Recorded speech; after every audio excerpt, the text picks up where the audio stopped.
choosing to only allow love in my life.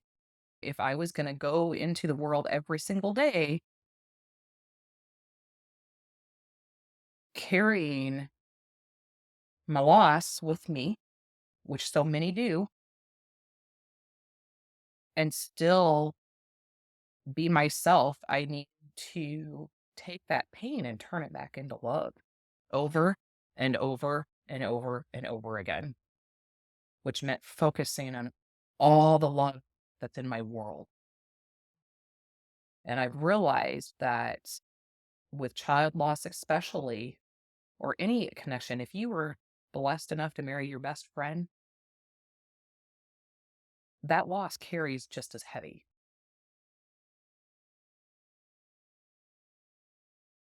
I had to start making sure that only love was in my life because with love, there's clarity.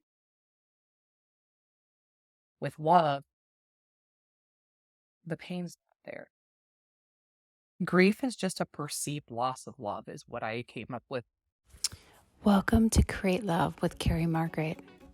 I'm here to help you find and create the story of you, your authenticity, your love, your life.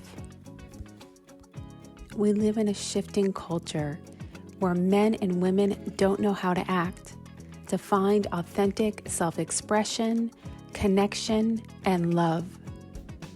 Let's remove the fear around expressing femininity and masculinity and come to a greater understanding of each other and build connection based on authenticity and attraction and being a team instead of adversaries.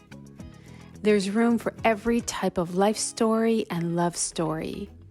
You get to be the hero of your own story. Let me walk with you to create understanding, face fears, deconstruct attraction and passion, heal old wounds and grief, and show up as the person, lover, partner, and friend that you are here to be.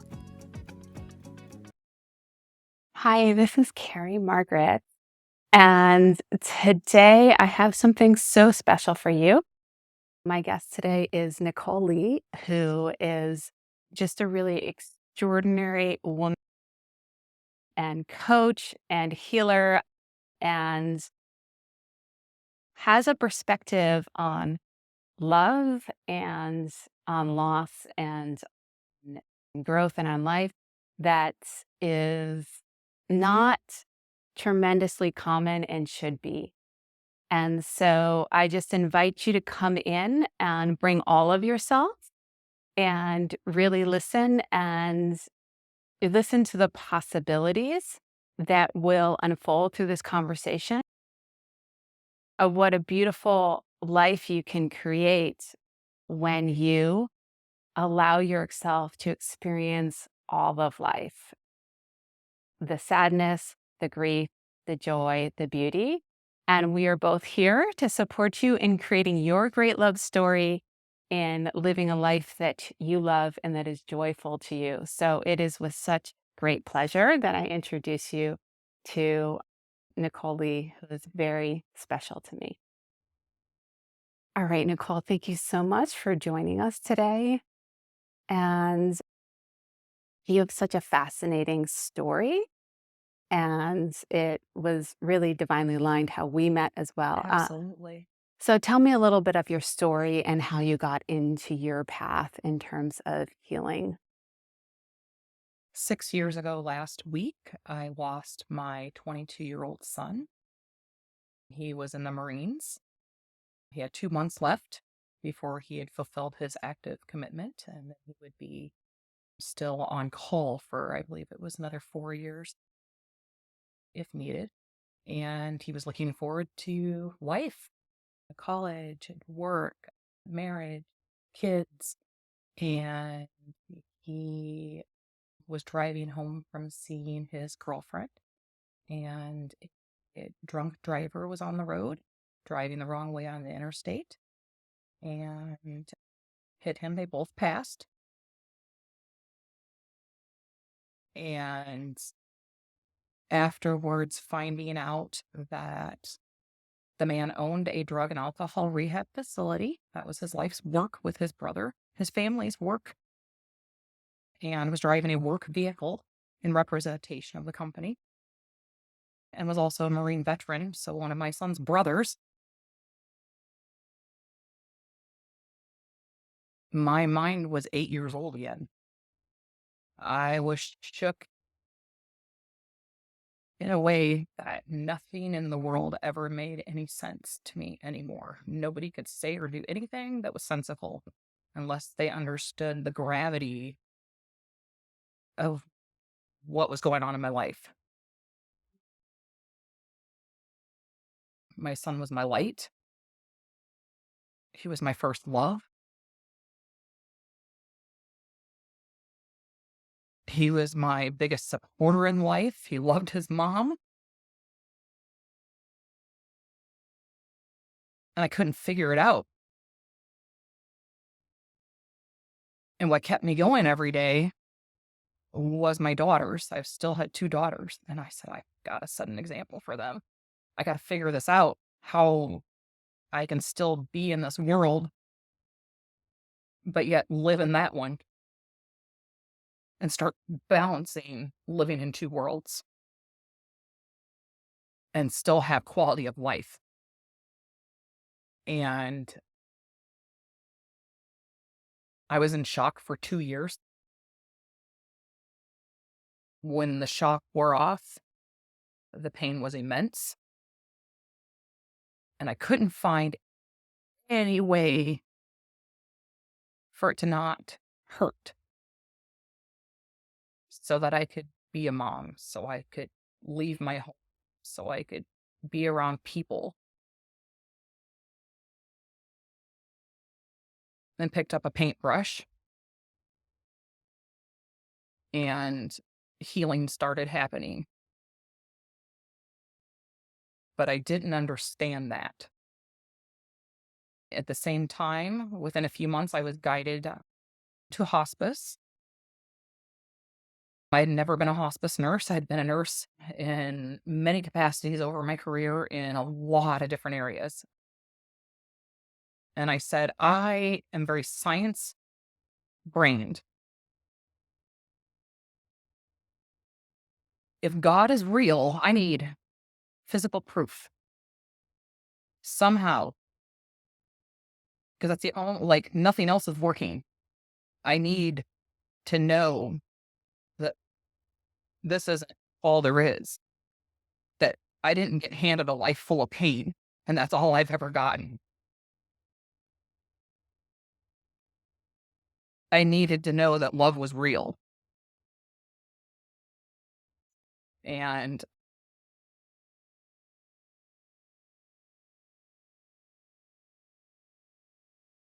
I started spending time at bedside with people that were dying, people that were grieving. To be on hospice, Medicare requires a doctor to say you have 6 months or less to live. Every person that hears that starts dying the minute they hear that news. Depression sets in, anxiety sets in. They get given medications for it, covers up the feelings, gives them the false sense of healing.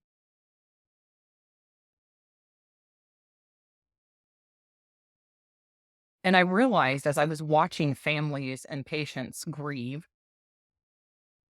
that I could feel exactly what they were feeling all the time.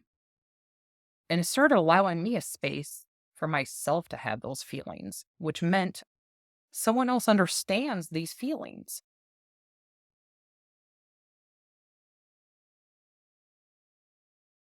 And I realized all the ways that I had kept going, why I had been feeling those feelings, what had worked in my life to get me to, from losing a child to bedside hospice nurse. Like, how did I do that? How many women that lose a child don't exist in the world anymore? You don't see them. They're at home. They don't leave their house. They're on disability. They don't function in their personal lives, in their professional lives. They turn to alcohol, medications prescribed by doctors, are angry, and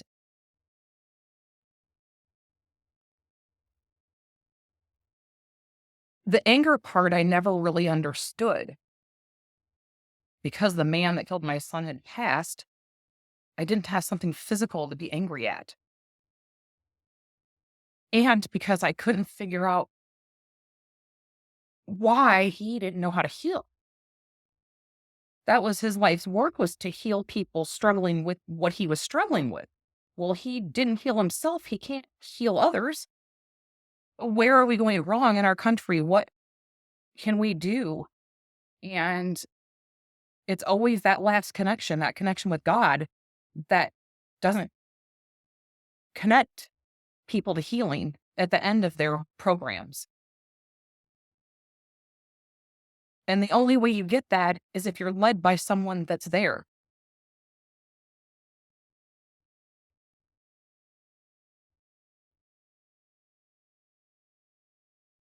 Because I know as a human being, I would never want to cause someone else this kind of pain on any human level. So that man had to have been hurting and probably just needed a hug and someone to listen that night. And he wouldn't have been where he was. And so instead of being angry, I just held compassion for him instantly.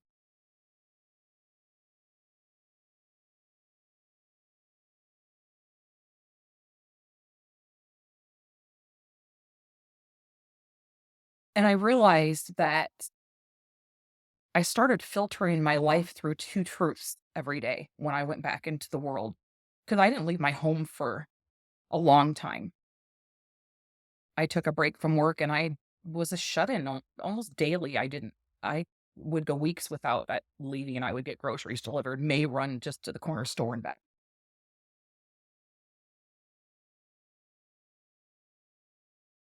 And I remember every day I was just out. I remember not getting out of bed for days. I wouldn't shower maybe once a week. And I would want to take a bath and I would sit down in the bathtub and my body, I was too weak to barely pull myself back to standing because my life force was just slowly leaving because I didn't have anybody in my life showing me that I deserved love still when I couldn't see that for myself at that time because my world was dark. I had no light in my life. I felt like my light had been shut off. And so I started realizing that I needed to make changes. There were things in my life that weren't of love and they needed to stop.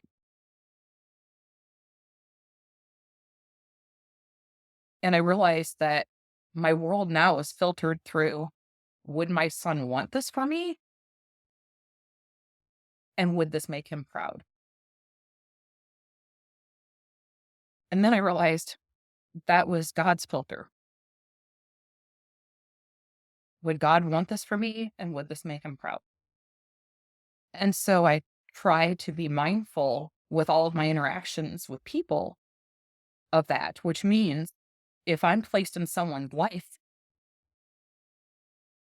a hospice patient, a friend, a coworker, that if there's any wisdoms that I have learned along my path, I always share them. I don't withhold anything. That's healing. With patients, I started realizing I really have to put myself in their shoes. And I've always been that bedside nurse, but doing the one on one cure, I was allowed the time to really invest in them. which meant looking at the world from where they were. What are they surrounded with in their world right now? Where can I bring joy into their world? Are they missing every day? And started just tuning into those little things, whether it was bringing them a Starbucks, whether it was listening to them tell their story about what, who knows, for the 10th time. That was a memory that they loved. So they're going to keep talking about it because they're sitting there and they're having life reflection every day. They're reviewing, okay, every day I'm dying. And then I started really looking at that as, you know what? We all are every day because not one of us knows when it's our time. Just because a doctor told you have 6 months or less to live, that doesn't mean you're not going to live another 2 years. They don't know. That's up to God. It could be my time tomorrow. Each one of us is taking one step closer to that path, which means that we all should be doing life reflection every day, taking the time before bed to say your prayers. What are you grateful for? What love did you give in the world today? What do you wish to do better tomorrow? Asking for guidance for that. It's starting your day in reflection of what do I wish to be in the world today? What are my goals? What strengths do I have to surround myself with to make sure that happens?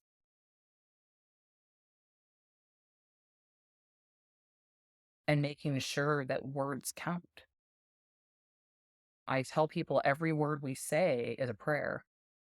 Every conversation we have with others is a talk with God. How do we choose to use words in our life? There's a reason that profanity is meant to be used. And I'm not perfect. I slip up, but I notice that that is always who I'm surrounded with. You become the 5 people you surround yourself with in life. If you're surrounded with people that are cussing, you're going to cuss. Choose to only surround yourself with what you want to be in the world, which means you have to cut connections with people sometimes.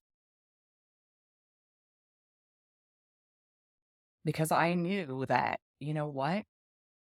I love who I am as a nurse, and I wouldn't dare be cussing with my patients, you know? So I just started being mindful about who's in my life. And then trying to always direct things in a healthier way to more of a healing conversation always, because we're always meant to be sharing what's on our hearts with each other and offering wisdom if we have it in space for their heart. That's why it's hard to make connections with people because most people don't understand how to connect to their own heart. Mm.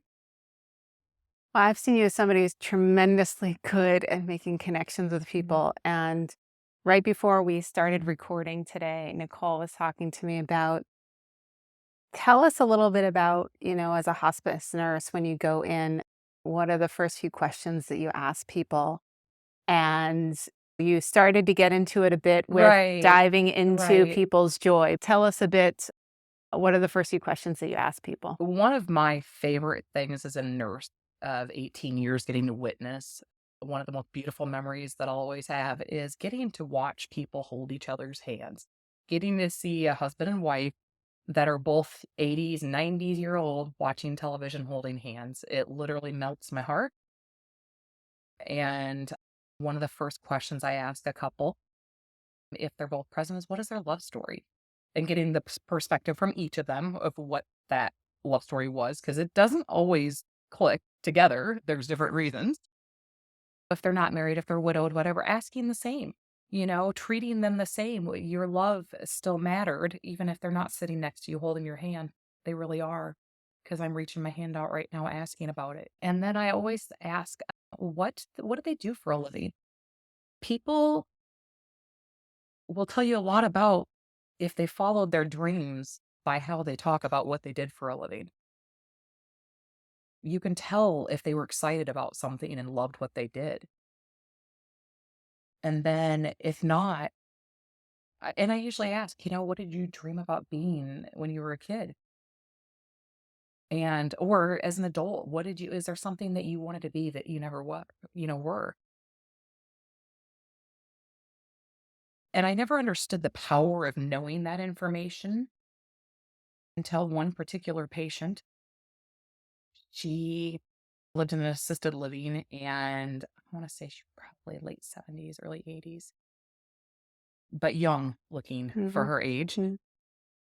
She said to me, I was doing a registry shift, so I just was in and out kind of at this facility a couple times. And she says, I've always been jealous of nurses. I always wanted to be a nurse. And I thought, well, I wouldn't want anybody to be jealous of what I did. It's not really as glamorous as maybe you think, you know what I mean? And that was my first instinct, was going, you have nothing to be jealous about.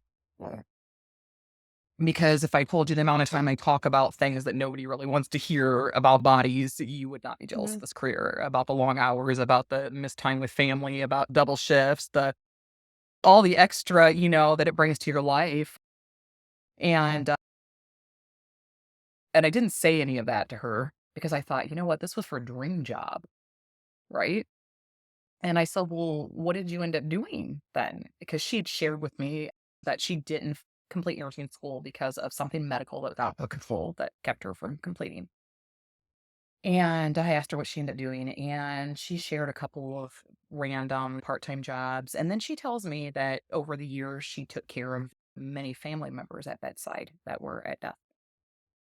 And I looked her in the eye and I stopped her because she was saying it like it didn't matter. And I said, well, what I'm hearing is you are a nurse and you always have been.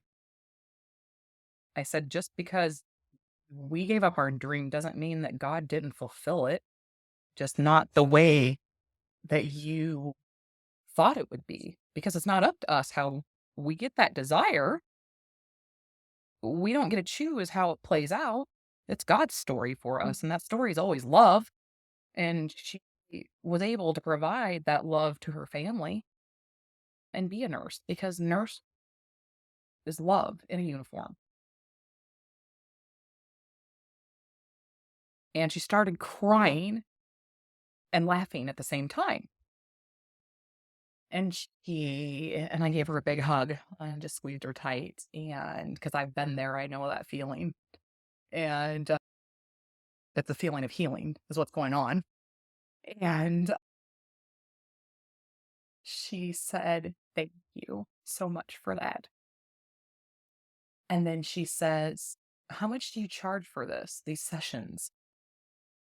And I looked at her kind of funny. I never really thought about something like that. And I said, well, this is just what I do in this uniform. And it really started my brain and heart connection going about, Nicole, you're not the average nurse out there. You are doing something special here.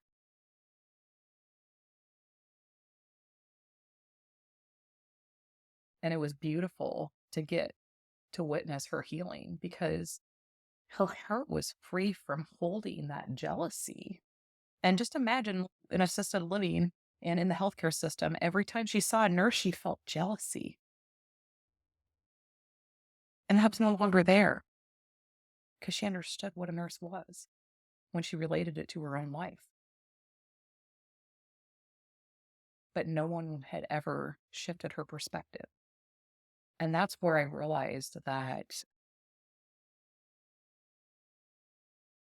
my blessing comes in is I'm able to meet people no matter where they're at on their path of healing and shift their perspective where they're blocked and give them that key that opens that door to the next part of their healing. Because it's always thoughts of how we feel about ourselves. It's always shame that keeps us disconnected. And if you didn't follow your dream, you carry shame for that. because you didn't do something that you wanted to do so bad. You'll always reflect on it and it not be joyful. And sometimes people don't see that they were able to fulfill that dream, just not the way they had it in their head. It should have been done their way, not God's way.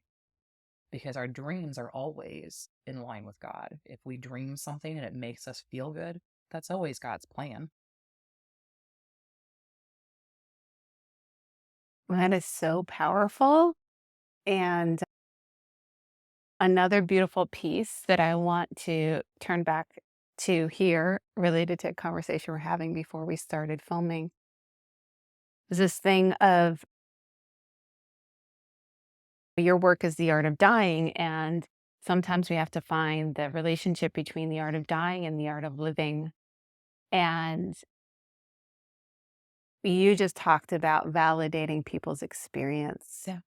And I'm such a believer as well in validating people's experience. And it's just such a beautiful, Nicole is an artist, and it's a beautiful way to bring art into life. Well, and that's what I And started figuring out is not only am I a nurse, I'm an artist. So mhm, I see my patients through an artist's eyes of all. And I realized that God is the refined art of love.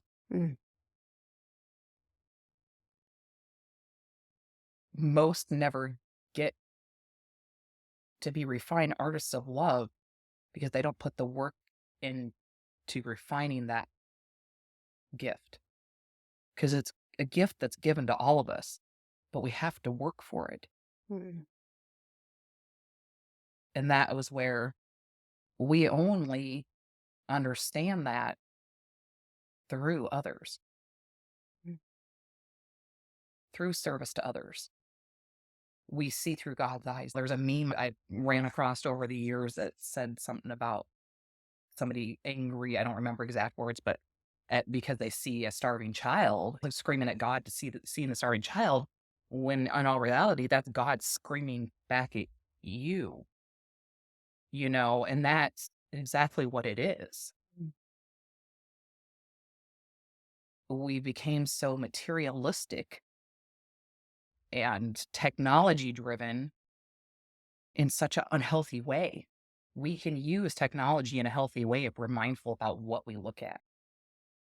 We can use television in a healthy way if we choose healthy programming. Our world is lacking love and grieving God, but we have to take control back of that and be mindful of what we expose ourselves to, which means starting to be mindful of the words of songs you listen to. You know, that was something that in my own healing journey, I had to take back control of the music that I was listening to. And I started paying attention to the words I was singing. And I'm like, I'm just screaming and singing someone else's anger. Mm. This isn't even my pain that they're. And I started being mindful of how do I feel after the song? And it's always about whatever you're saying because they're prayers. And I started being mindful about what television was on, even if I wasn't watching it, because I'm still listening to the words and the people that would allow in my life, how they talk to me. If you feel disrespected, you were disrespected. And you have a right to say, you're not allowed to disrespect me. I have allowed you in my home, in my heart. You're not allowed to disrespect me in my home. And choosing to only allow love in my life. If I was going to go into the world every single day carrying my loss with me, which so many do, and still be myself, I need to take that pain and turn it back into love over and over and over and over again, which meant focusing on all the love that's in my world. And I've realized that with child loss, especially, or any connection, if you were blessed enough to marry your best friend, that loss carries just as heavy.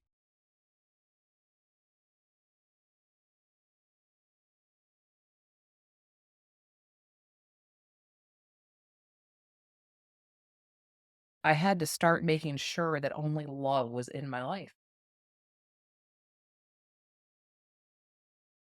because with love, there's clarity.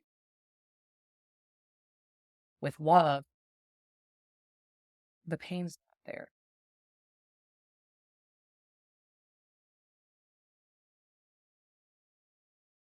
And as I started weeding through my own life, it was beautiful to start looking at the reflection in the mirror. I was able to look at myself through God's eyes finally for the first time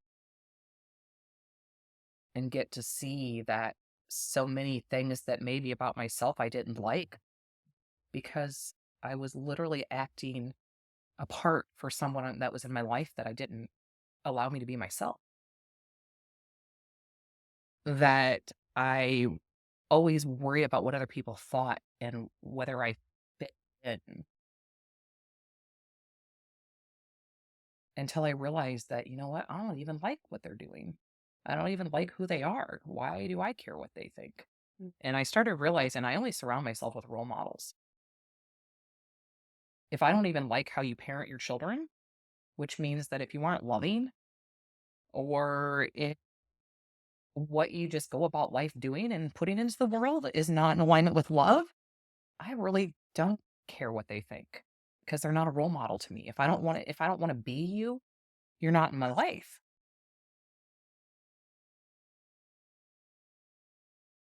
And the power that that gave me back of my life and the ability to go every day and do what I do for my patients was it's difficult to put into words what it did. It gives me my strength every day because I know every single day that I hold space for people, even if I'm at the gas station, cashier, I pay attention how people act. I started tuning in more. When your head's clear, that means your heart's clear. That means that you are able to tune into others' emotions. And I just, started really genuinely treating everyone like, you know what? I'm going to hold space for this person because they look like they need it.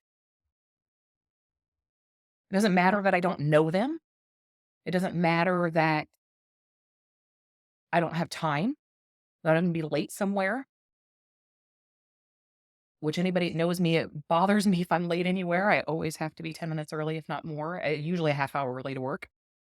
But I started realizing that there's those times in life that if we're following our heart in every interaction, that time isn't up to us. That we need to start all seeing each other as human beings. Maybe that person that you just paid for your gas needs a hug, but she has no one in her life to give it to her, and just starting to, or maybe she just got her nails done and needs someone to tell her they look great. You know what I mean? Like just taking the time to, you can tell they put a little extra effort into their hair and just saying, oh my God, it looks amazing. And what that does for people, getting to, when I started looking at the world through God's eyes, gave me the ability to see everything beautiful in every person around me. I looked around the world and everybody looked beautiful.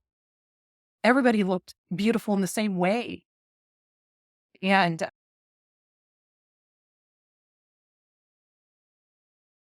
we all have a story. We all have heavy hearts that need to be healed. And the only way we can do that is by allowing space for people to be loved. And you can't pay someone to love you. Therapy only works with love. I tried grief counseling or coaching. I don't know what they called it. She was a therapist after I lost my son. And I knew instantly that that was not going to help me. The person didn't even have a child yet. And I said, even if you do, you won't grasp this because I know I've been on the other side of that. This is different. You're not going to get it. And I realized, you know what? Unless someone truly has walked in those shoes, they're not going to be able to tell me how to do this every day. And it was freeing in a way to acknowledge that because I realized how specialized therapists should be. Just like nursing is so specialized, we need to start specializing therapists if we want to help people with therapy. If this person's been through this kind of trauma and healed themselves, perfect. You would be perfect for this job. If you've been through this and healed yourself, perfect. You do this job. Because only healing only occurs if you're able to put your pain into words and get them out. And that means a conversation with God. And that means God's conversation has an active listener, which holds the space for you and offers wisdom if they've walked in that path. And so I set about having to figure out how to help myself because I knew that I couldn't do this every day. I was like, I can't do this every day. I can't feel like this every day. This is not, no, this isn't working for me. I was given medications by the medical system, and all it did was made me forget I even had feelings, which obviously is not healing. And then all of a sudden, you're cut off from those. Here, go figure it out. You're expected 3 days off work, go back to work. I got 2 weeks and I went back to work. And of course, I'm a nurse. I was taking care of over 30 patients and the only nurse in the building, small town nursing home, purely in shock, but able to function fully at work because I had been a nurse so long. And that was, it was my same routine that I was doing. Everything was normal, but my reality wasn't real anymore. I had no quality of life. And I had to figure out if I was going to want to feel like I'm just dying every day. Because that's what it felt like, because every single day I was dying. And that's where I started connecting with hospice patients is every single day they think they're dying. Because that's how I felt. I thought I was dying every day. I would do little passive aggressive things. Like I was on high blood pressure pills for a long time. So then I just stopped taking. Let nature take its course, right? Lo and behold, as I started working through things, my body healed. My blood pressure's fine and has been since. I haven't, because that meant I had to start being active again.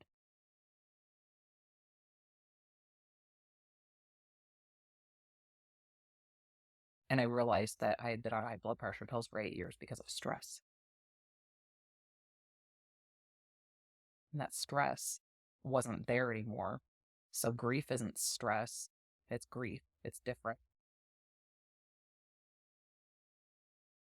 And that's where I figured out that, I'm just going to interrupt yeah, that for 1 second. It was such a powerful thing. Grief isn't stress, it's grief. And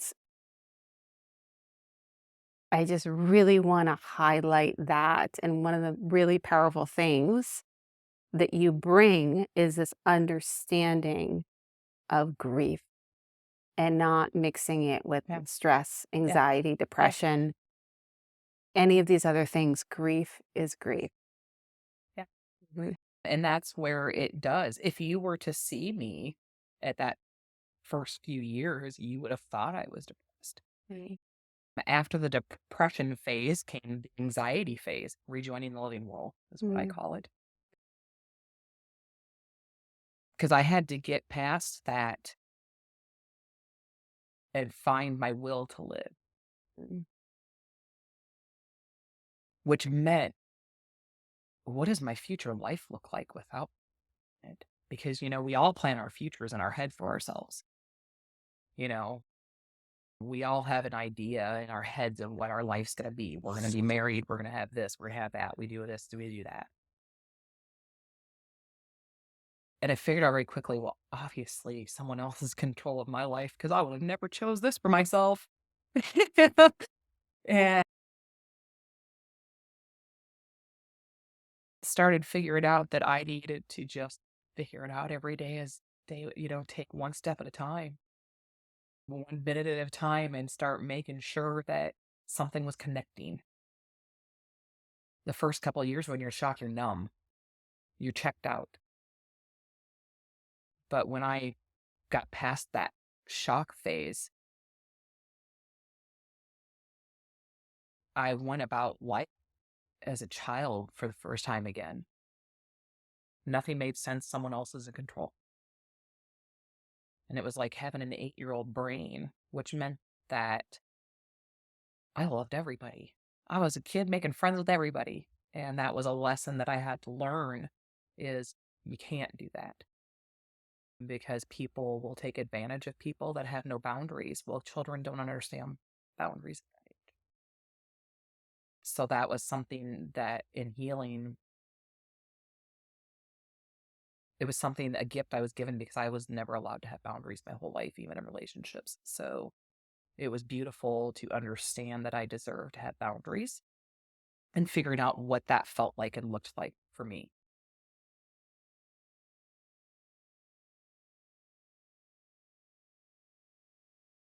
It's pushed me every single day to look for God in my world. Because I'm like, if God exists, I've got to witness something. And something's got to give here. I'm here going through this for a reason. What? Like my kids, like I have to be here. What? Like what? And I realized I had no time for small talk anymore. I had no time for parties. I had no time for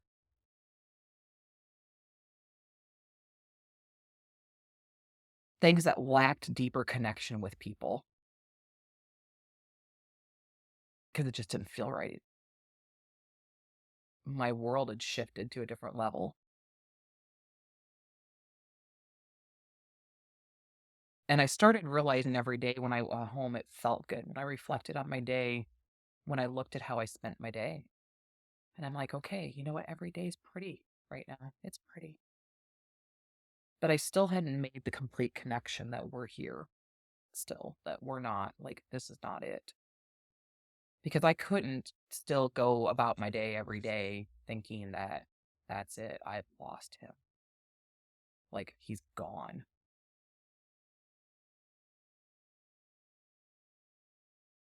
Because somewhere it just didn't feel right. I'm like, that doesn't feel right. That's not right. That's not, you don't get given that kind of love and then you get it taken away. That's not okay. That's, that's not okay. And I started looking at it like through a child's eyes, and that's being like given a birthday gift and then having it taken away.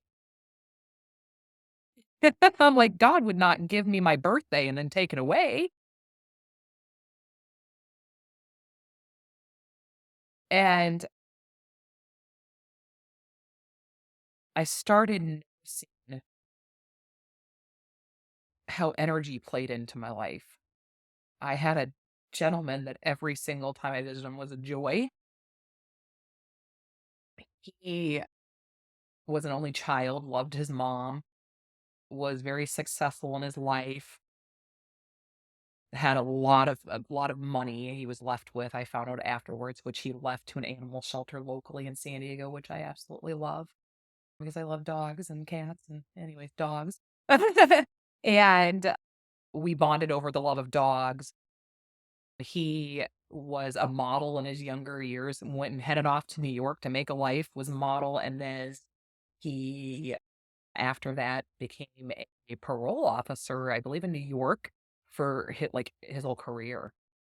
And then, but he was dying alone.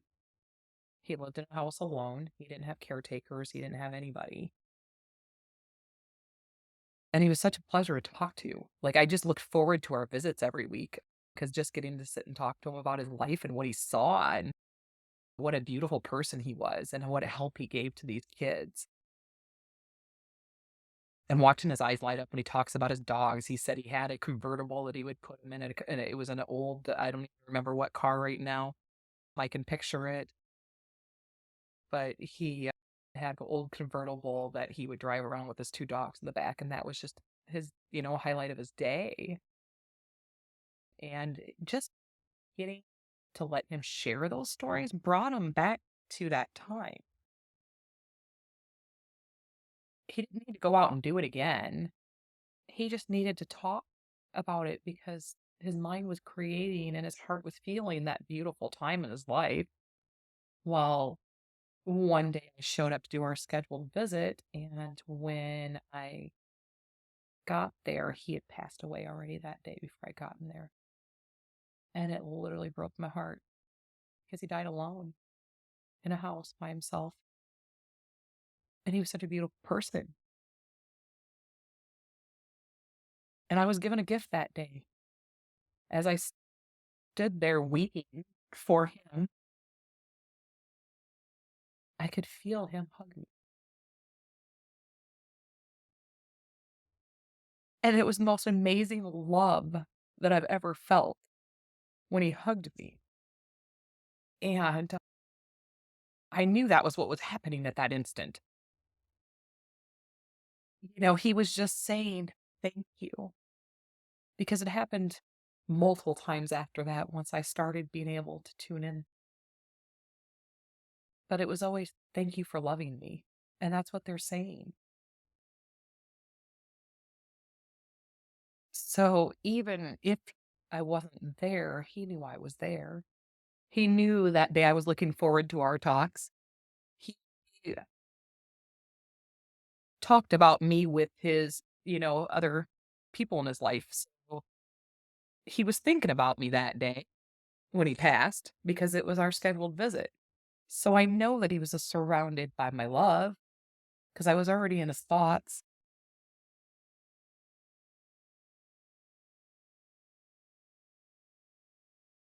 And it gave me healing because that was one thing that I always carried about my son dying in a car accident was him dying alone. And I'm like, no, he would have fought his mom. I was there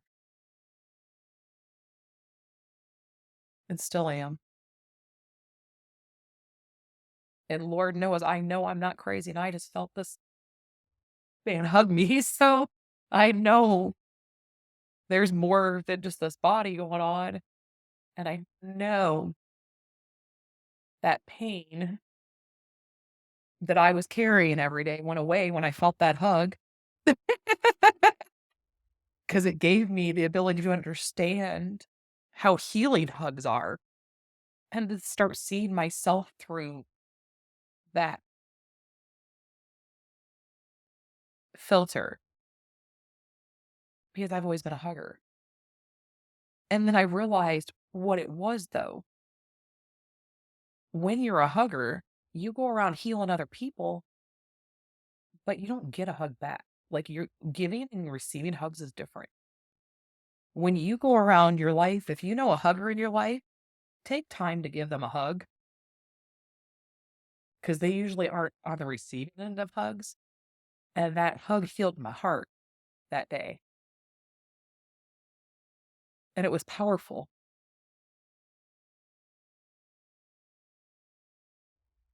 I know exactly what you're talking about. Yeah, you just brought up something that taught me that love is one of the most powerful things that exists and it transcends It transcends death and it transcends Mhm. space.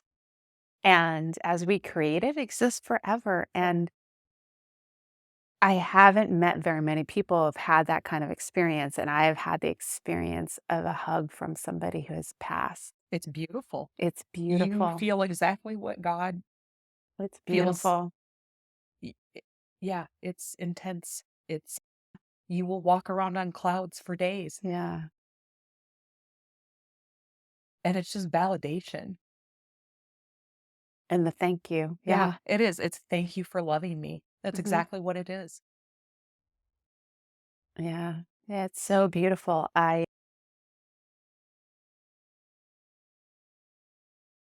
What a beautiful story to share after bringing out that question that so many can have in this conversation about grief, and goes into something that's so hard for so many people to imagine, which is losing a beloved child. And I love what you say, that the grief counselor should be the people that have gone through it, not the people Absolutely. that haven't gone through it. Yeah, And if you that pain, like, that is your heart mm, laid out. If you've never questioned if God is real, you will. If your faith is strong, it doesn't matter. You're gonna question its existence when you feel that. and the other thing that is really powerful about the conversation about grief is that there are parallels with other moments. Like you said, lost a beloved spouse because of a divorce. I mean, my situation, I felt like I lost the love of my life Yeah.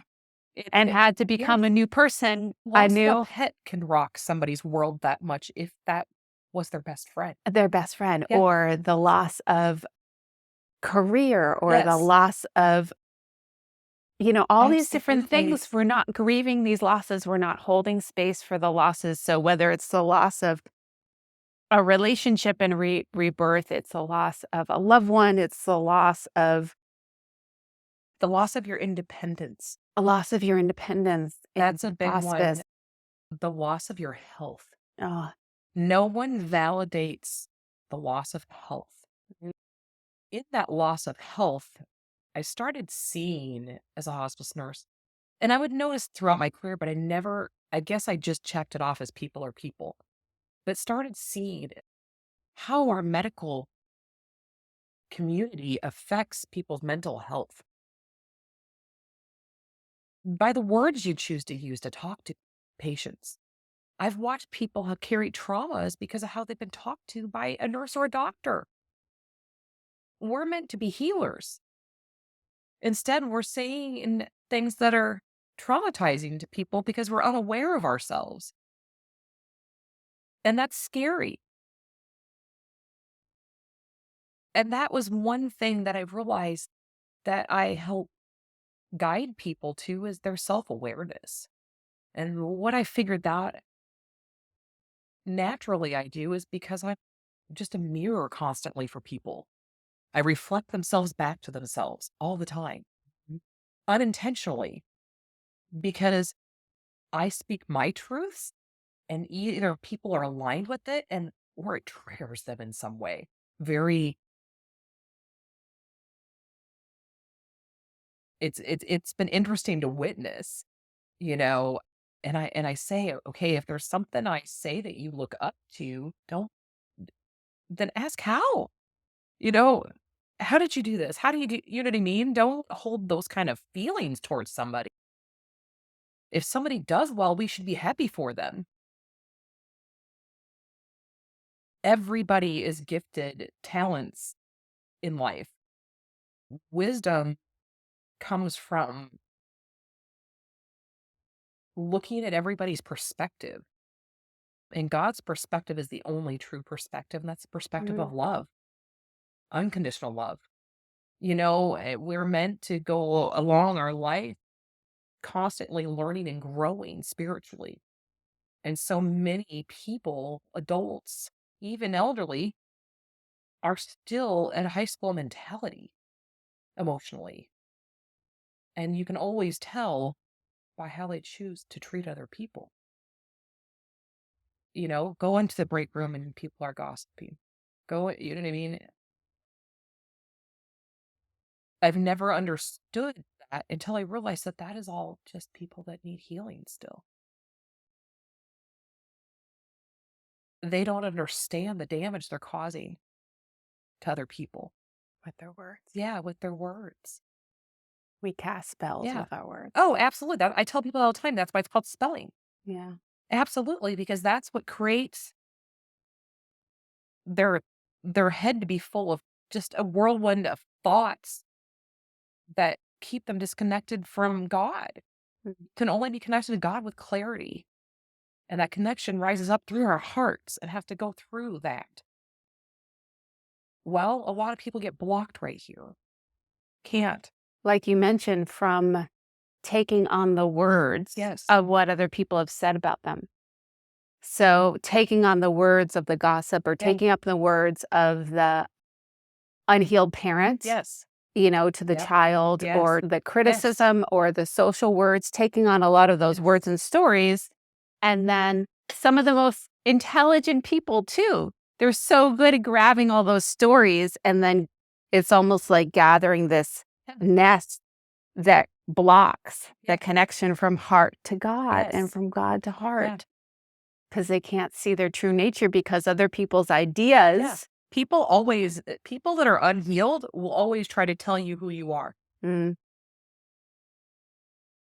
I quit listening to what everybody else thought I was because I started paying attention. Like, wait a second, what did they just say? They don't know me. mm, And then I started realizing I don't resonate with what they just mm, said. Instead of owning what they said, I started filtering it through my heart, yeah. going, no, that's not me. Mm. How much does this person actually even know me? Are they allowed space in my life if that's how they feel? Are they just projecting their pain onto me because Mm. they don't like themselves? If someone treats you in a way that's not loving, that means they don't love themselves. Because when you love yourself, I've never understood people that bully others. Mm. I've always been the one that says, hey, go hold that person's hand.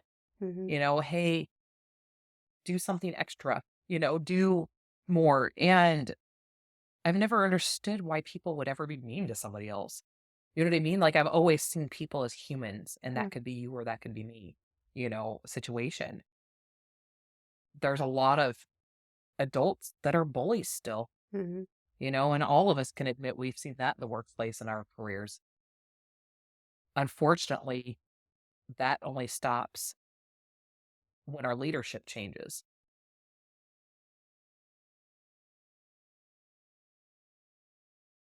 I always say that my workplace is my home away from home because that's the time I spend away from my children. And I'll only work for a company where I value that the leader is going to lead me in the right way. It has to be somebody that I look up to as a role model in my profession. Otherwise, I'm not surrounding myself with the right leaders because we're always meant to find our path going up. Talking about finding our path going up, as we kind of get closer into tying up our conversation today, there's a few things I really want to touch on.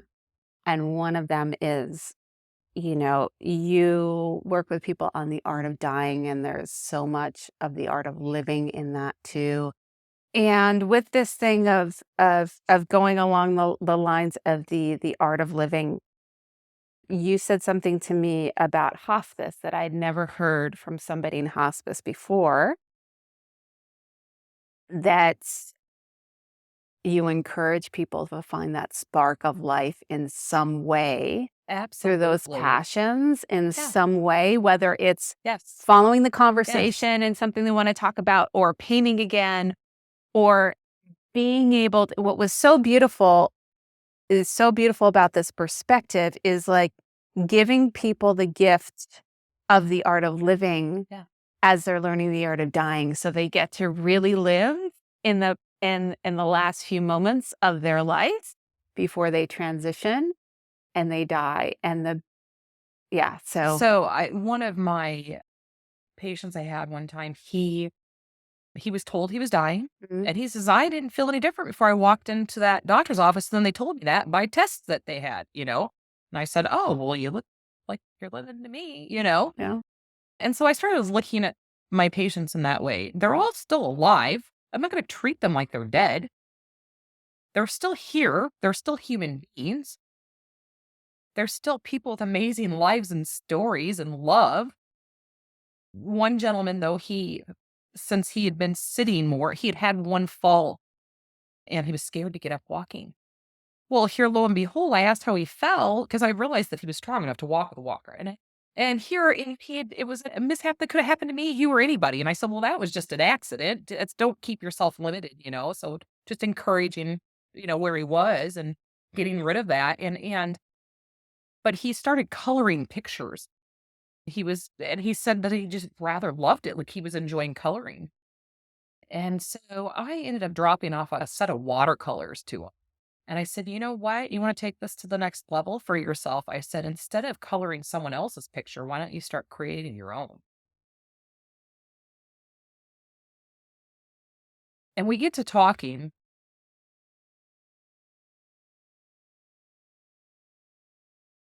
and it leads to all the ways that he didn't realize he had choices about his life and about healing himself. He was a veteran, I believe, Navy, that had been to war. He carried around heartaches from what he was asked to do.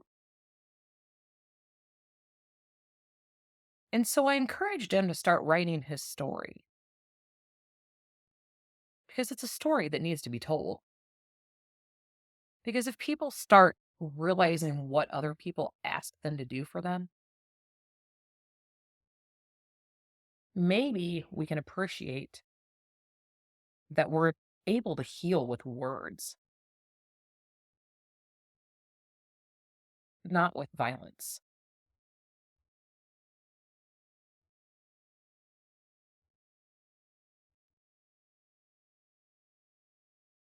I told him to paint his own picture because if you're just coloring someone else's picture, it's not even yours. And your art is always your heart on paper or your heart on canvas, your heart, you know.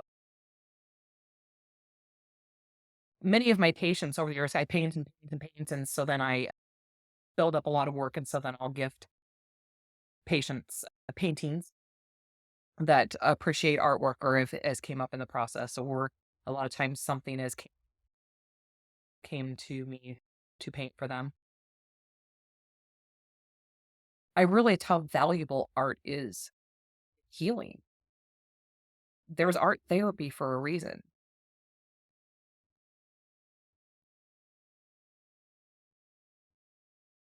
So many people aren't given a way to process their thoughts and feelings at that stage of life. I had a woman that was young, I want to say in her 60s, late 50s, like she was young, and she was in stage with cancer. Just a second. And she was not sleeping well at night because of all these racing thoughts. And I had all these things on her brain. And when it was all worries about when she dies, what's gonna she was a realtor in her life. So her home was extremely important to her and how she decorated her home. She had a lot of memorabilia from trips that she took with her husband and bought something and brought it back.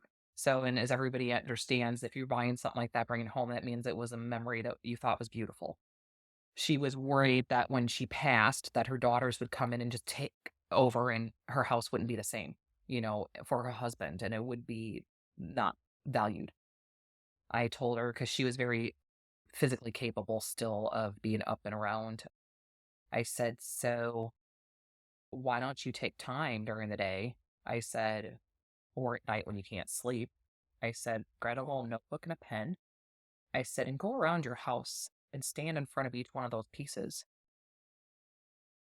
and tell the story of what it means to you." I said at the end, I said, give that to your daughters.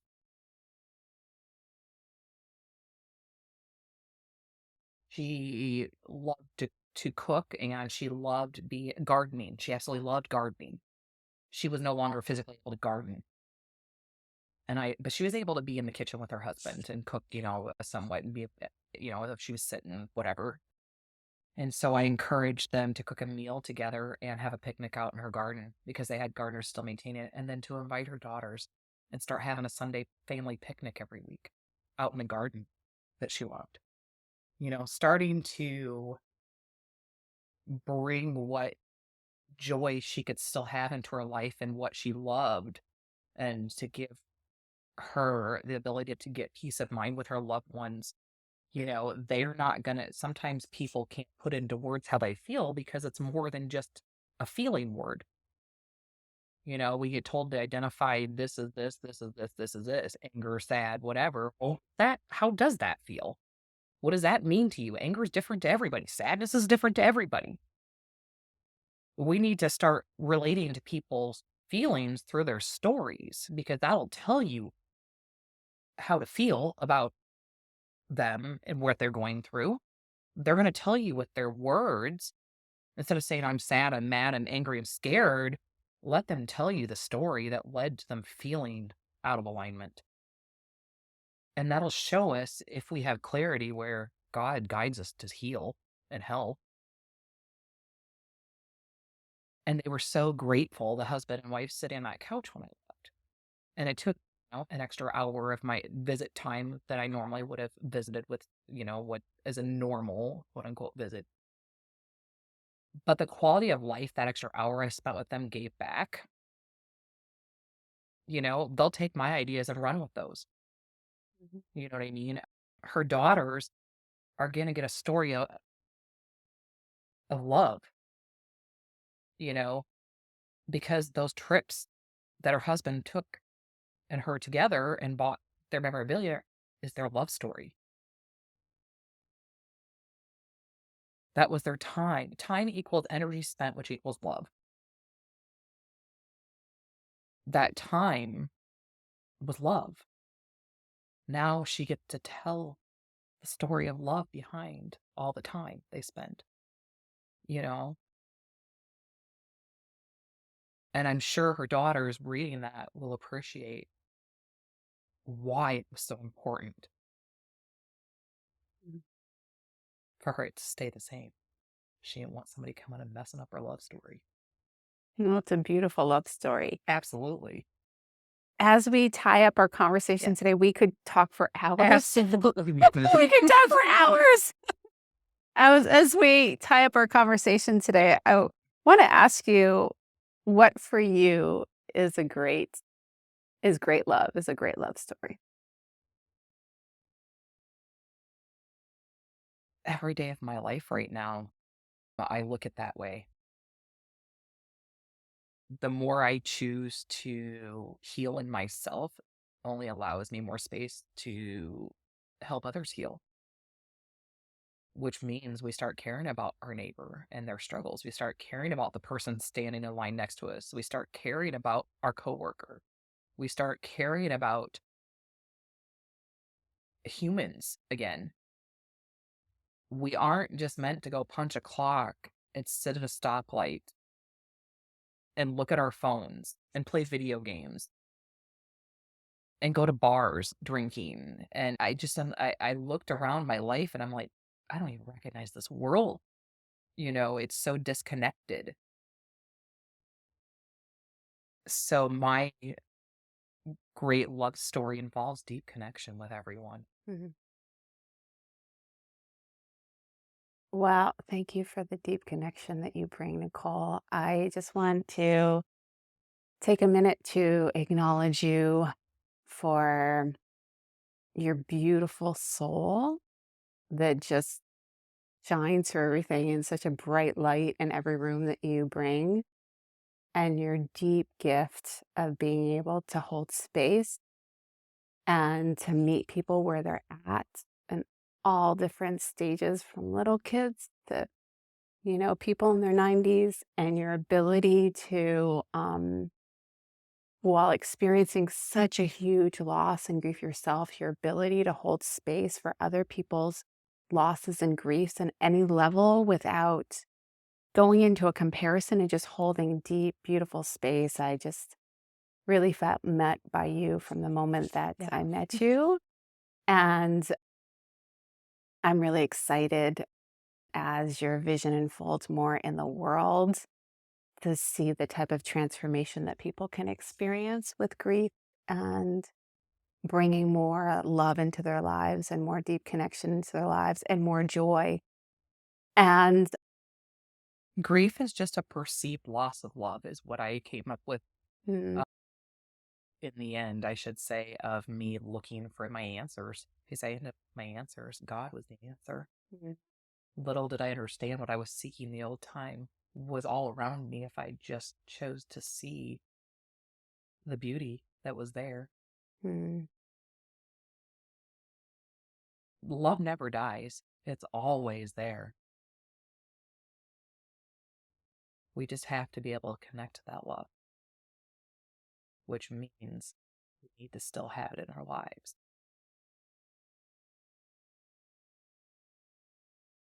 And it's really honoring. And I love how you honor your story and your son and your life and his life with your work. And with that, how can people find out about you? So Nicole Leigh does the art of dying. It could be called the art of living as It's well. the artwork of dying. Artwork of Yes. dying, excuse me. Yes, it could be the artwork of living Yes. as well. So on Instagram right now, I do have the artwork of dying. You can email me at the art of dying coach gmail.com. That's it. Thank you so much, Nicole. I appreciate you so much. Absolutely. Yeah. We definitely will connect again. Yeah, we will connect again. We'll look forward to another conversation with Nicole in the future. Thank you so much for joining us. I'm so excited that you got to experience Nicole and a lot of the beauty of this conversation. It's my wish for you that you take this to help you to create your great love story and joyful life. And thank you so much for joining us today. Sending you lots of love.